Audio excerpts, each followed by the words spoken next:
What is up, guys, and welcome to another video. Now, this is gonna be one that's gonna be very up and down. I'm gonna be talking a lot through this. Um, so let's first talk about the trade on the screen that we have. Is Mikal Bridges traded for Bojan Bogdanovic and just a bunch of first round picks. Now, how is the win for the Nets? Let's start first and foremost is because they had to start a rebuild somewhere, and Mikel didn't really have the leverage anymore. I didn't think to get that many picks out of a team, but it did because the Knicks were they had a ton of picks and they wanted Mikel, so they just sent all their picks because they think this is a championship team to win.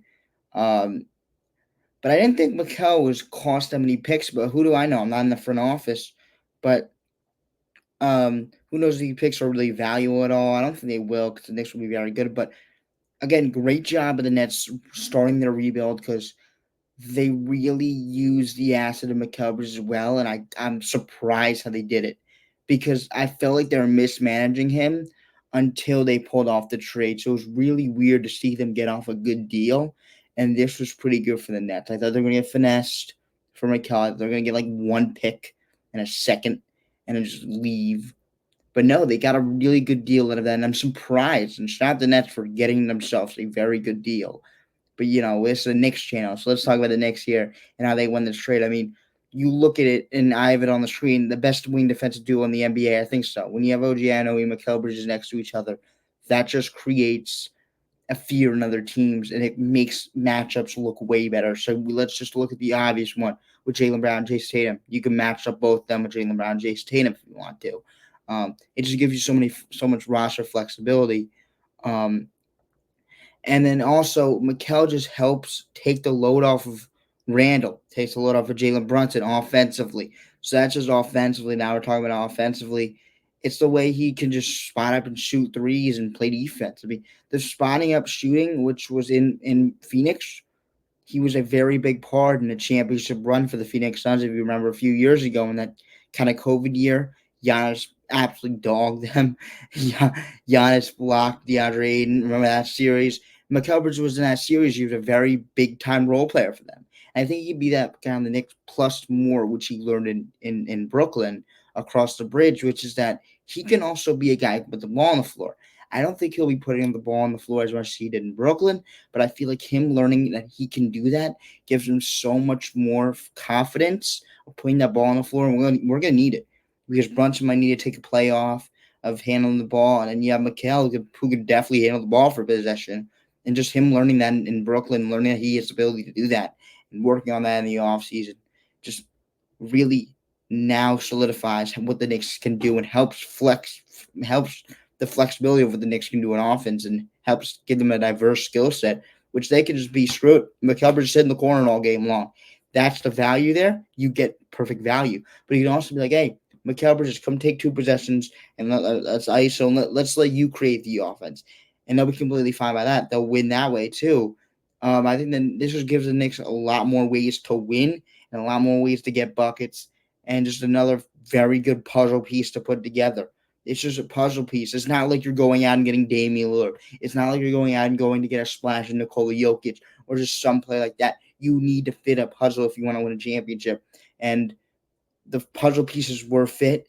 And you can look at every single championship team. They have that one player that just fits that puzzle piece correctly. And it was a McCubbers type player. I didn't think it was going to be asked exactly McCubbers, right?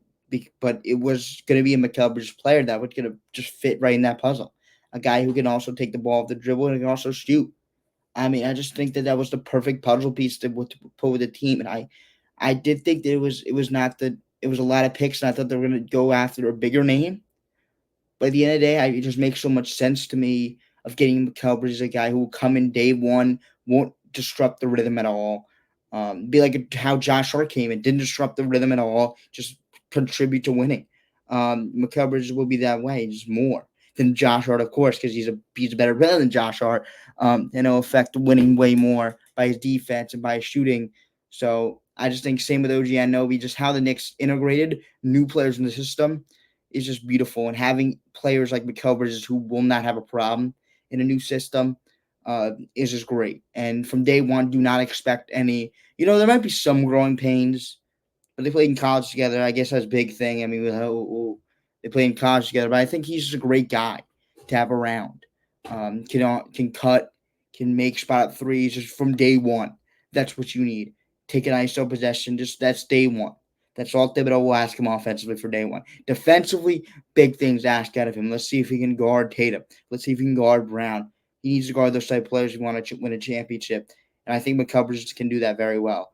Now, his defense was not shown on a high level in Brooklyn, but that was because he was in a situation where he was more the offensive focal point.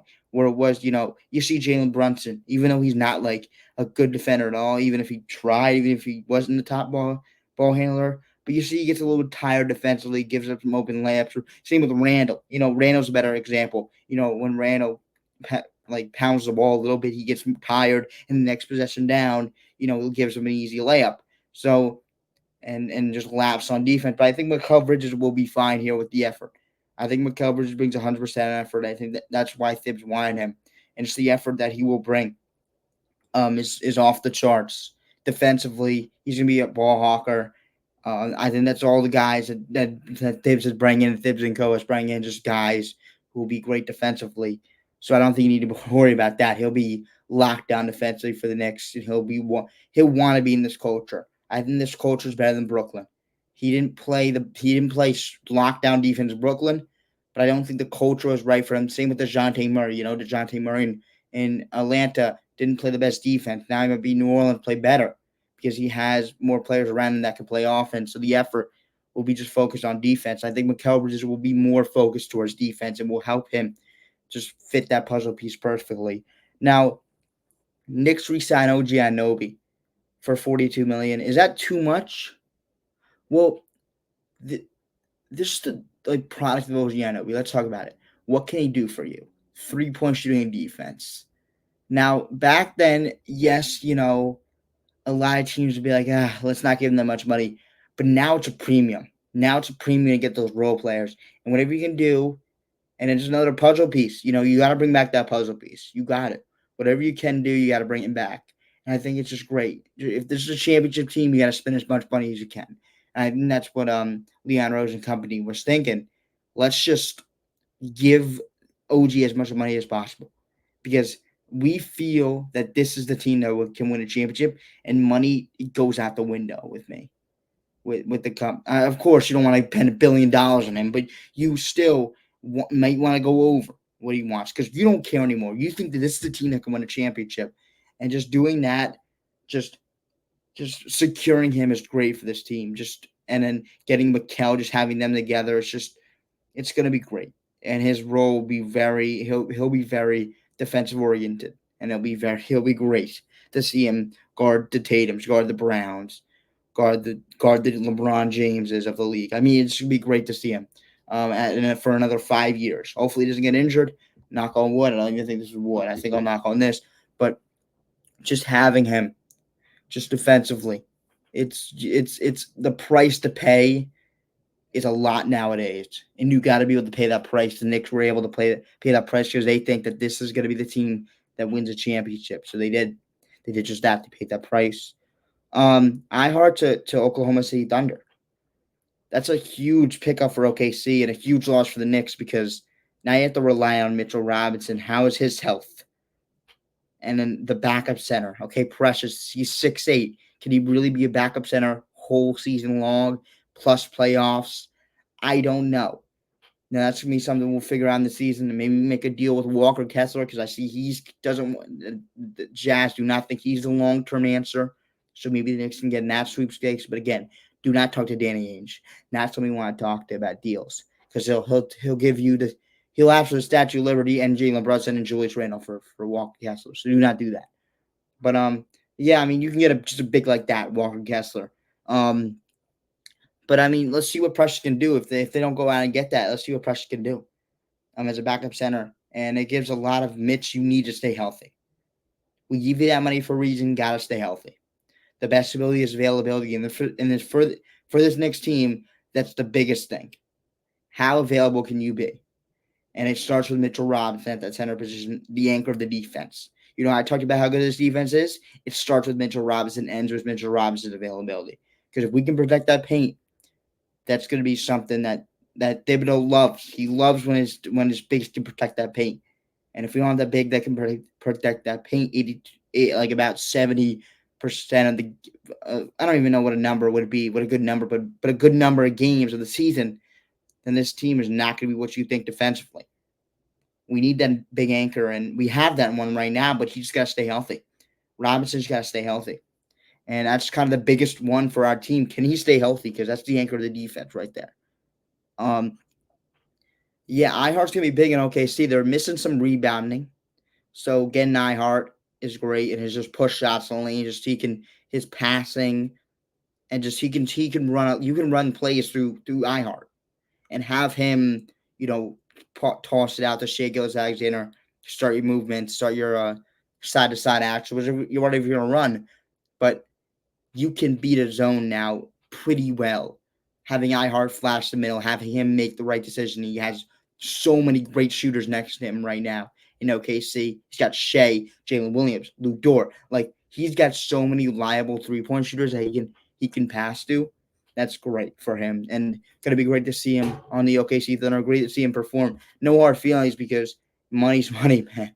Money's money, and especially it's not like he's going to the free. He's not like he's going to the Jazz and getting an extra like 10 million. No, he's going to the OKC Thunder. So shout out him. Hopefully, if the Knicks don't get a ring, hopefully he gets a ring because he's one of my favorite players I've ever seen in Knicks uniform. Just the way he just hustles and just the way he just. I mean, the way his push shots are, just it's great to watch him play. So hopefully OKC Thunder can really capitalize on what he does well, which is passing, just the passing of a big man. Great to see. I was just very amazed with all he can do for the Knicks. And money's money. It's a business at the end of the day, and the OKC Thunder use their money right. And Sam Presti knows what the heck he's doing, so he got Isaiah Hartenstein. That's great for them. But the Knicks did better, and the Knicks got better. So that's fine by me. Knicks getting my favorite point guard in the draft, and Tyler Kolek. I mean, I was able to watch a little bit of college basketball, and the way Tyler Kolek just was very. I don't even know if I'm saying this right, his name right, but I don't really care. You get what I'm saying. But the way he was, just his playmaking, just the way he could see the floor, it was very smart. The way he's playing it was very smart, and I think that's what the Knicks can need off the bench. They could definitely need him. He's gonna be very useful off the bench because when Jalen Brunson comes out, where's the guy who's gonna create offense, maybe drive to the paint, be able to pass to open guys? Where do we have that? Because Deuce McBride is more of an off-ball guard. I think playing Tyler Kolek right away and just seeing what you get from him would be nice. I know we have campaigned, but I think Tyler Kolek would be better. Just the way he can play make, find open guys, and it'd be great for the bench. And Knicks finally have continuity at the coaching position, which is big. I mean, you've had so many years where you've had coaching carousel, just a coaching carousel, which I hate. Having continuity is one of the biggest things of what you want to do when you want to win the championship. When any ring in any sport is continuity. I mean, look at the Patriots dynasty, continuity, Bill Belichick. I mean, you can look at, any good team over the years, Steve Kerr and the Warriors. Like, I'm not comparing them to the Warriors in the dynasty of the Patriots, but I'm just saying that when great teams have great continuity. And just have Knicks creating continuity just gives me more of a thought that this could be the year. With continuity, with them knowing that Thibs was going to be there for the next 3 years, just gives me a better feeling about this team. Jalen, you're amazing. You're amazing. Thank you for taking less money. I don't really know what that did, but man, it's going to be great for the future because that doesn't handicap us and helped us get OG Anunoby. Helped us have the flexibility to get those players. And it's going to be better in the long term. We're going to have more flexibility for trades. Maybe the 2nd of April we won't hit. I think we will, but maybe less of it. We can make some trades, be more flexible when the trades we want to make. If we want to make a trade for a backup big or even a starting big, we got flexibility because of the money that Jalen Brunson left on the table for the Knicks to use. It's great. It's great. That's having that star player. Not a lot of players want to be star players. what I mean by that, not a lot of players want to be superstar players. What I mean by that is they don't want to win rings. Not a lot of players want to be not a lot of players want to be legends. They want to be superstars, but they don't want legends. And legends will win championships. And that's what Brunson will do. He'll win championships because he understands how an organization works, how he cannot take that much money, and how he wants to win. And that's how legends are made of, is by winning a bunch of rings. I don't say that Jalen Brunson will do that, but just the way he can take that, take 110 million off and be like, okay, it's fine. It builds character. And having that at your helm is great. Not any team can say that about their superstar player. I mean, not in any team. No team can say that about their superstar player. Jalen Brunson wants to be legendary, and the Knicks are going to be legendary with him. That's just all that tells me, is he wants to be a legend, and his stash will be up at MSG for a long time. Biggest X factor is the Knicks center duo. Can Precious hold up? As I said, I mean, I'm just reading my notes, but as I keep saying, Precious, big year for me. I need a big year. Not a big year, but just a big year for you. Just don't be a liability out there, man. Bonus. You want to hear a bonus? My thoughts on the Paul George, the 76ers, and how they should have spent their money more wisely. What do Paul George and Joel Embiid have in common? They're both not good playoff players. And that I don't think Joel Embiid's a bad playoff player, but Paul George, just the injuries. I think also the injuries, just the old team. You need role players. You need role players.